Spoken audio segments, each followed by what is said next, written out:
Hello, my name is David Nolan, and I'm the host of Actuary Voices, the podcast from the American Academy of Actuaries.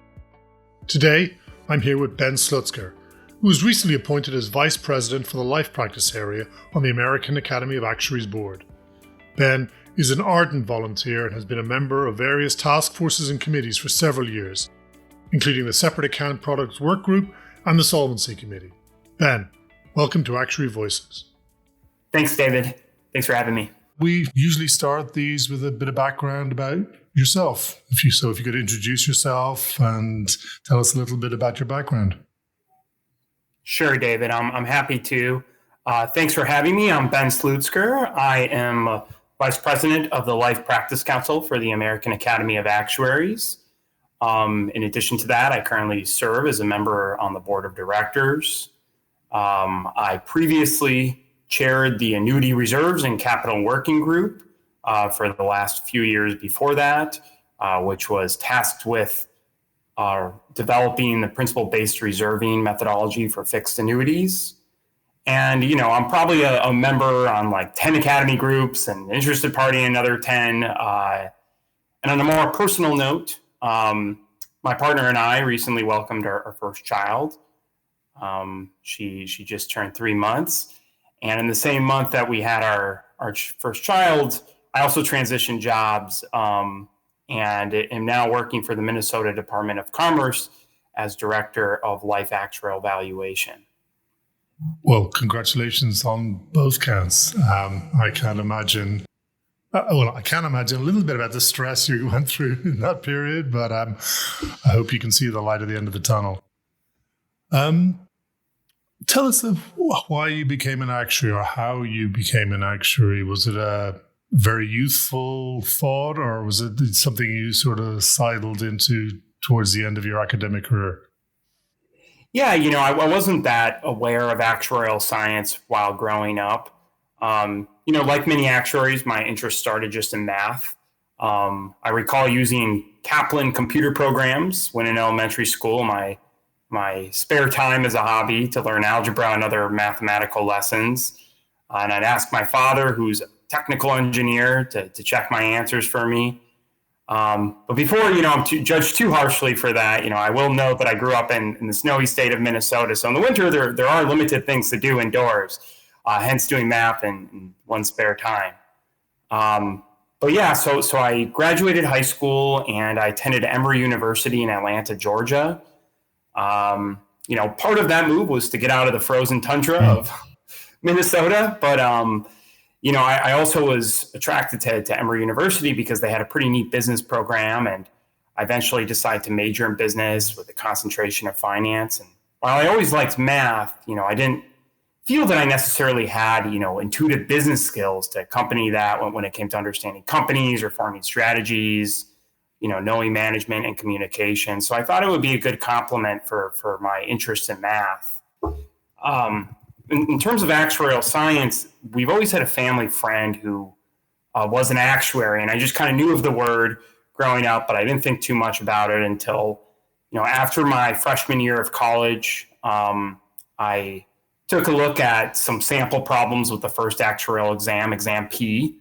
And there were about over 100 problems provided there. So I just kind of did the first 5 and I solved all of them correctly. So I figured, okay, I got this. I can pass the first actuarial exam. Well, it turns out the remaining 95 problems were a lot harder than the first 5. And I was not very prepared. I purchased a study book that was 10 years old. So it was outdated for the current exam syllabus.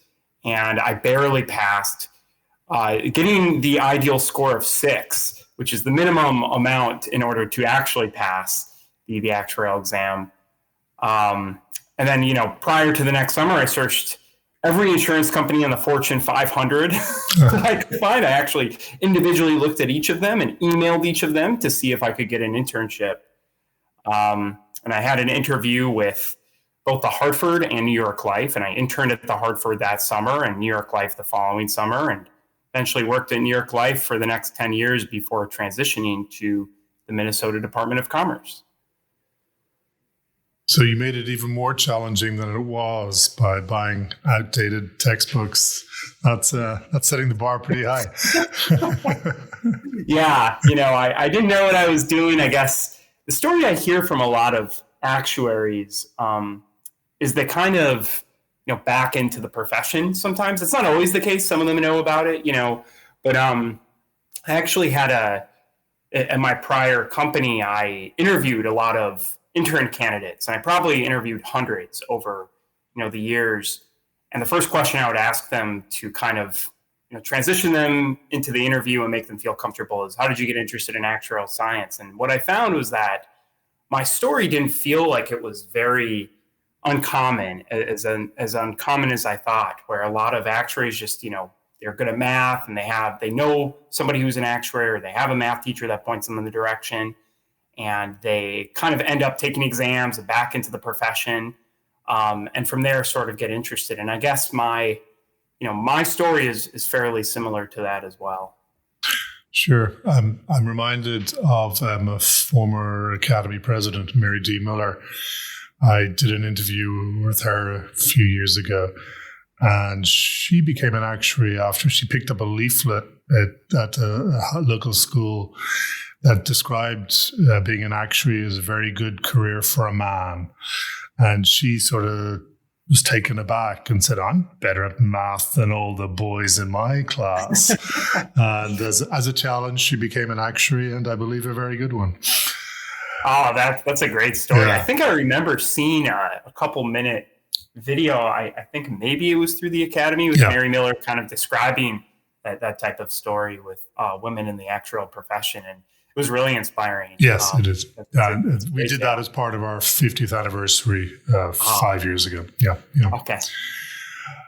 If you don't mind me saying, the Life Practice Council, certainly when their documents come across my desk, they tend to be a little bit more opaque than the other practice councils. Is that just me, or is there something different about the life practice area? The Life Practice Council and just the life and annuity space is a little different than other types of insurance. Maybe it's similar to pensions in this way, but it's a much longer term liability is what separates it. So, when a policyholder buys a permanent life insurance policy that covers, essentially their whole lives, it can be decades until a claim is paid out. So when assets are purchased for that, there's a lot of risk that's taken on with regards to the economic environment. And there's a lot of different policyholder behavior options that are now presented in current sort of life insurance combination investment products that are out there. And it can lead to a lot of different risks that kind of separate it. And between life and annuities, you end up with a lot of different products. With life, obviously, there's the whole protection of one's family, and if a claim happens, making sure that they get some sort of compensation to help support them in that time of need. Whereas annuities sort of is the opposite. It's the trying to hedge the risk of outliving one's assets and helping with retirement income. And because of that, you end up getting a variety of different products and a variety of different risks due to the long-term nature. And it can create just kind of a whole bunch of different areas and different components within the life and annuity space that I'm sure that can create some of that ambiguity or opaqueness due to the different issues that can emerge. So I don't know if that sounds in line with kind of some of the things that you've seen or not. It does. And it's a very rational explanation for reading a comment letter that I can tell is in English, but I've absolutely no idea what it means. Well, that's part of the fun of being an actuary. You get to speak in acronyms and sort of a language that's very specific. I'm sure, like many other sort of professions that have that. Sure. You've recently transitioned from a private sector to the public sector. I don't know if you want to go into why you did that, but I'm interested in hearing what you find personally fulfilling about your job or your profession. Yeah, no, definitely. that was a very intentional choice. I have been interested in just watching regulators, watching regulatory issues unfold, within the life and annuity actuarial space for some years. I noticed while in my prior company, I had the role of being the regulatory actuary for the company and sort of, getting involved in actuarial issues in the regulatory space there. And I realized that was just so much fun. I was glued to different regulatory calls, policy decisions, the combination of the politics that are involved, as well as just kind of the technical parts and having to understand how that all kind of works together. There's a lot of sort of, you hear a new issue and you have to come up with a view on the matter, and different people reach different conclusions and they try and find a way to, get something done at the end of the day to hopefully, create a better environment, for either consumers and the public or for companies or, ideally for both. And I just fell in love with that. And it made me kind of realize, and this is the same reason that I really love volunteering for the American Academy of Actuaries is, working for a company has been very rewarding in many respects. But one thing that I realized I became interested in early on is working on issues that go beyond the purview of one company, that go beyond the walls of just one organization, sort of, and that have to do with the industry as a whole. And potentially even beyond that, things like the public, for instance. And I just found that there's something about that spoke to me. So that was something that I really looked for. And I just kind of paid attention to. But with regards to my transition, my partner and I are both from the state of Minnesota. We grew up there. And there was an opening, and I wasn't necessarily actively searching, but I knew that I had that interest, and it was the one state, that I think my partner and I would be willing to go to. So when the opportunity opened up, it just kind of seemed like it was the right, match. And it was right at the time that we were welcoming our first child. So, part of it was also, a transition in terms of family and just having more support too. So we haven't moved to Minnesota yet, but we're going to be doing that in the coming months. We look really forward to having family there. And I already have started working, as a regulator dealing with these different issues. Well, I can certainly understand your concern or need for family. I'm an immigrant to the US, and when we had our two young children, we had a small group of circle of friends, but it was small and no free babysitting. So, yeah, I'm starting to realize, because currently we're in New York, and we don't have that family yet. Mm-hmm. So it's been the first few months, and I am really seeing the value on having, relatives, having babysitting. Certainly. Sure. So. Let me take a moment to remind listeners that you're listening to Actuary Voices, the podcast from the American Academy of Actuaries.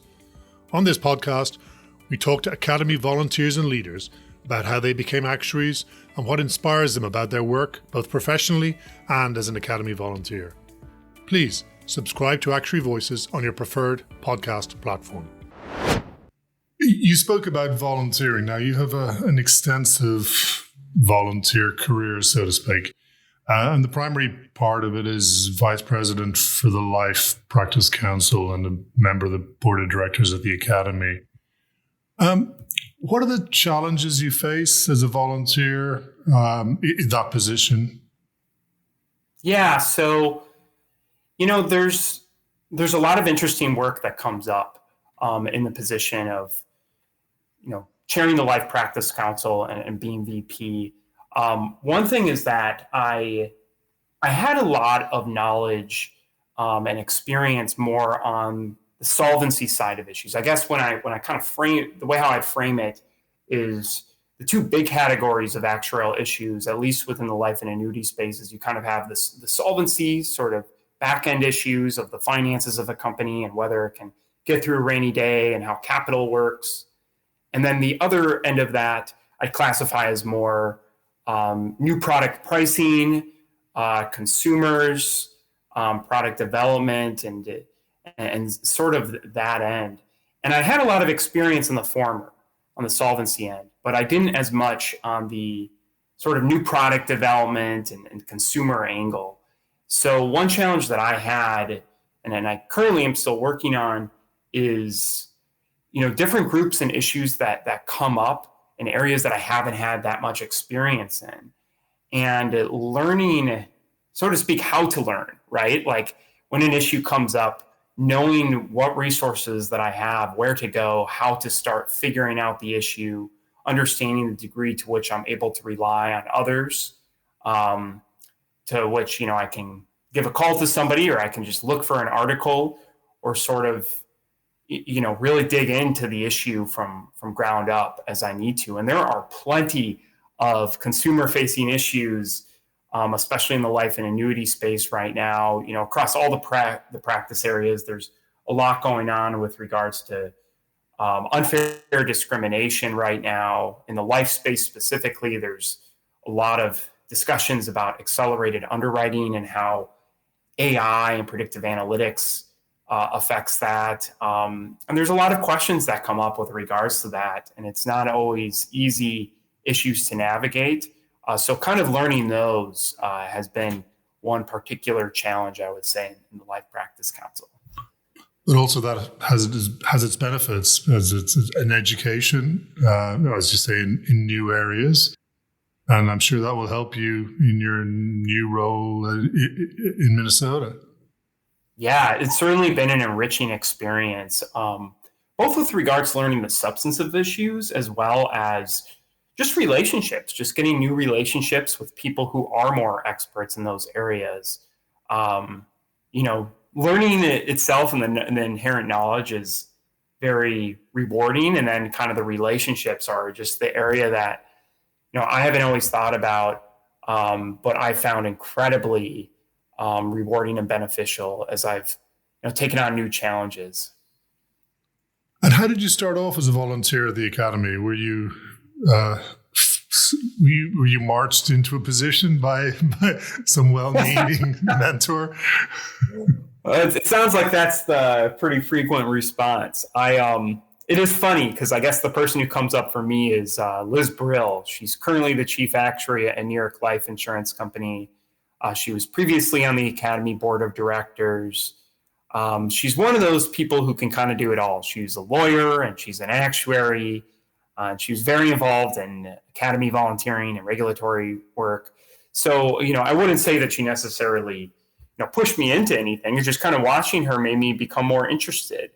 And I would say that the one event that really kind of triggered my interest in particular was years ago, I went to the Academy annual meeting. I needed continuing education credits. I needed to attend a seminar, and I just decided I would attend that in DC.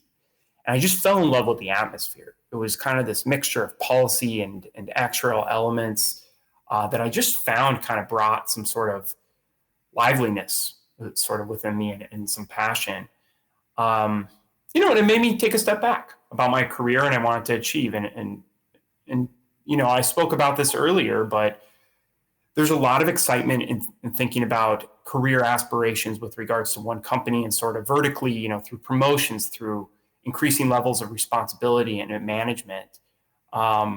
But it did kind of awaken that part of me of trying to do something that transcended the walls of just one, company, one place, and, supplement my company experience by doing something that affected the profession as a whole. So after that, I think the upcoming year, some months later, the Academy annual volunteer survey email was sent out, and I decided to fill that out. And I said I was interested in a few groups that I thought I had some, knowledge in, and I was placed into this one group that I knew nothing about initially, funny enough.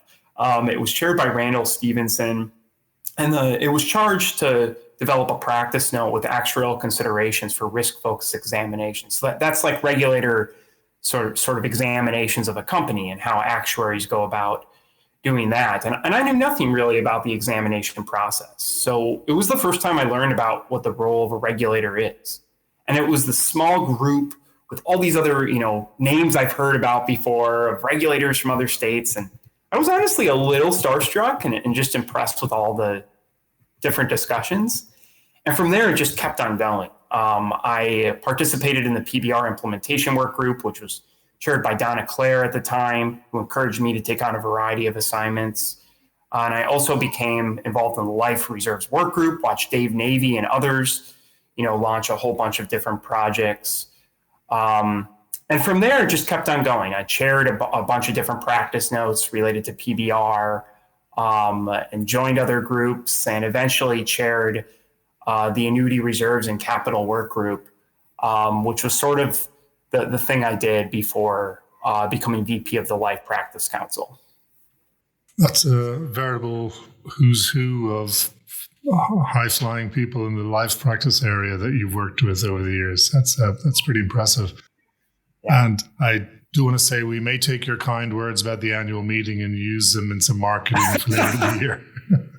Yeah, please do. I definitely encourage actuaries who have not attended the Academy annual meeting to do so, especially if you think that something like policy or regulatory work, ever had interest to you as a project has come up. It can really be a great opportunity to kind of just see the different surroundings beyond maybe what you're specifically focused on and see all the different regulatory and policy work. And it is just, I found it to be very infectious in terms of interest and really exciting.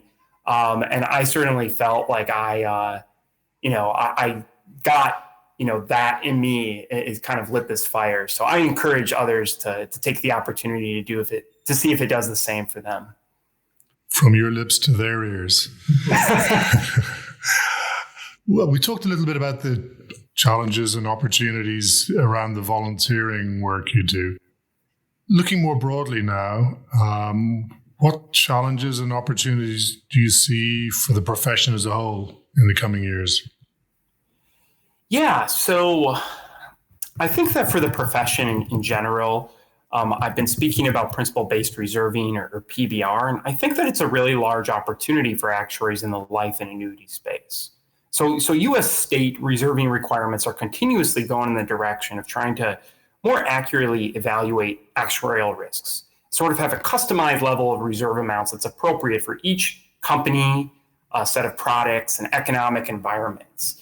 Whereas before, kind of the whole thing was this one more prescribed cookbook where you'd get the ingredients, you'd have the specific instructions, and you'd come up with the same reserve level, even if it was different companies.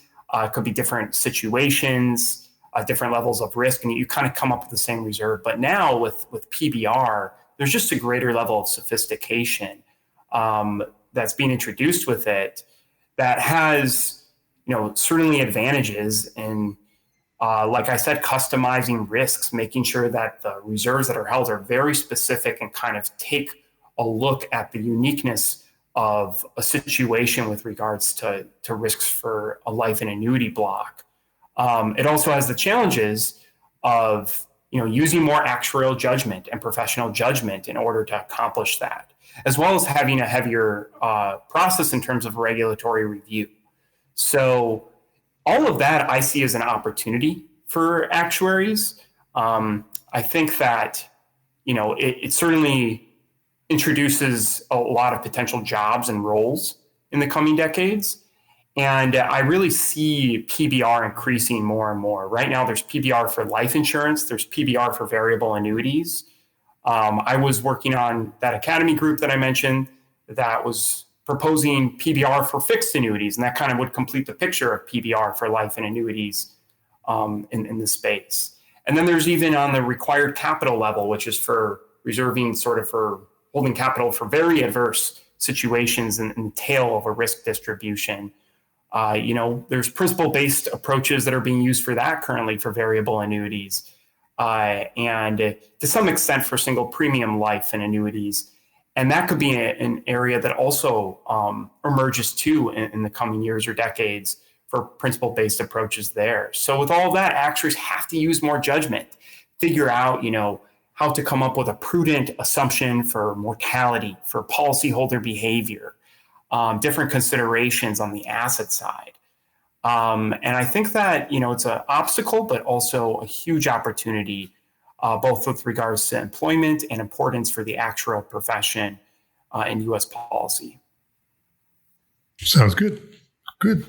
I hesitate to ask, given that you've just started a new job and a newish baby, but what do you do to relax or to have fun? Relax? I don't know. No, I try and exercise when I can, when I get spare time.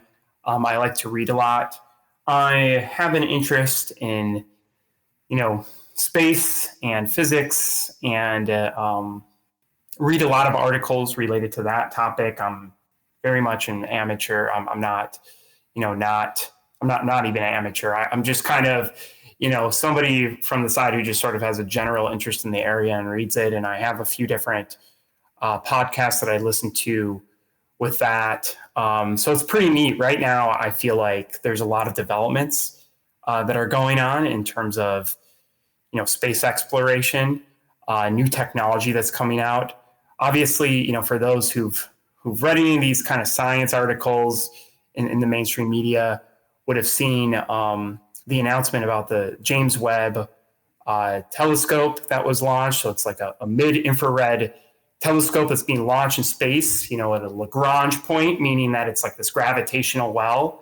And the whole thing, it has the sun shield, so you can't see the sun, it can't see the earth, it can't see anything that's bright that would obstruct its view. Its goal is to be as dark and as cool as possible and sort of look into the cosmos. And there's a whole bunch of things it's doing. I think the first goal is to report, what they call the first light, to try and have the first light in the universe, and get an observation on that. So that's been incredibly exciting. I think that there's a lot of tie-ins between space exploration and physics with the actuarial profession, at least sort of indirectly in terms of the technical interests.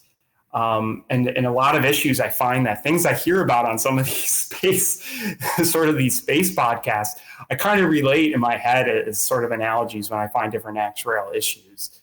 So that's probably like the main sort of hobbies that I have. Sounds fascinating. The Webb telescope, that was the one that was that unfolded after it got launched. That's right. Yep. That was very cool. It's incredible. Yeah. It was like a very long project. There was a lot of issues with funding and delaying it. So I've been tracking this for years, as I know many people have. And it finally launched. It was so exciting. And one very interesting thing about that telescope that I'll add is that there's no backup plan for it. It was very known that if there was a failure with it, or there currently is out as it sits out in space, it will not be easy to put some sort of fixed mission there. It would be a huge effort, and there is no kind of streamlined way to do that. So if it didn't work, there was a huge risk of it being a failure with a ton of funding on the line and so much time and careers devoted to it. So they just needed to get everybody involved in the project needed to be very precise. There was just no room for mistakes with everything that was on the line.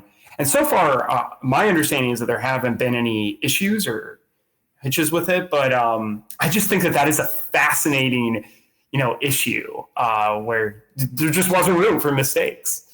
Your infectious enthusiasm makes me want to become an expert on the Webb telescope, or at least read more about it. Is there anything else you'd like to share with us, Ben?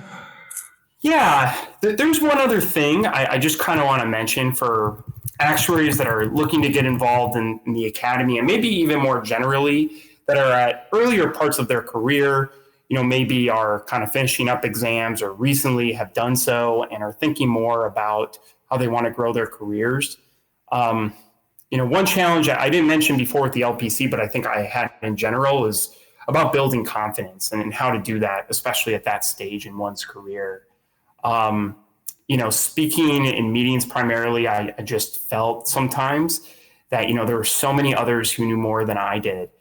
And I wanted to take this opportunity to just encourage those actuaries, who have budding careers and are thinking about, hey, I want to get involved in the academy, or, oh, I want to take on more management roles within my company, to really try and empower them to have confidence, to go ahead and, if they tend to be quiet and they tend to feel that they know less than others in meetings, to go ahead and really be challenged to ask at least one question in a meeting. If it's a meeting that maybe you're a little anxious in or you feel like you don't know much about. And obviously doing that brings up a risk of feeling like you're asking a silly question, or maybe even more so just generally facing the fear of failure potentially when putting yourself out there. And I just want to encourage actuaries that is a really difficult and uncomfortable, situation to be in. But I really wanted to mention that it's well worth trying to speak up more in those meetings. And eventually, if you ask enough questions, you will have people recognizing your voice and recognizing your name, and, getting invited to participate in different volunteer opportunities. And it's certainly the case in academy groups. There can be I mentioned before, I was on a small group with a lot of names that I was sort of starstruck by. And, I think that happens for a lot of new actuaries that join academy groups. So I really encourage you to not just listen if you end up joining an academy group, but to really try and just at least have one comment or question per call and participate that way. And before you know it, there'll be momentum behind that. And you'll start to build that confidence in yourself, and others will begin to instill that confidence in you. And it's especially important if you don't have that mentor to kind of invite you into a forum to speak your mind or give you a platform to share your expertise. Sometimes you have to take it upon yourself to find the courage to ask questions.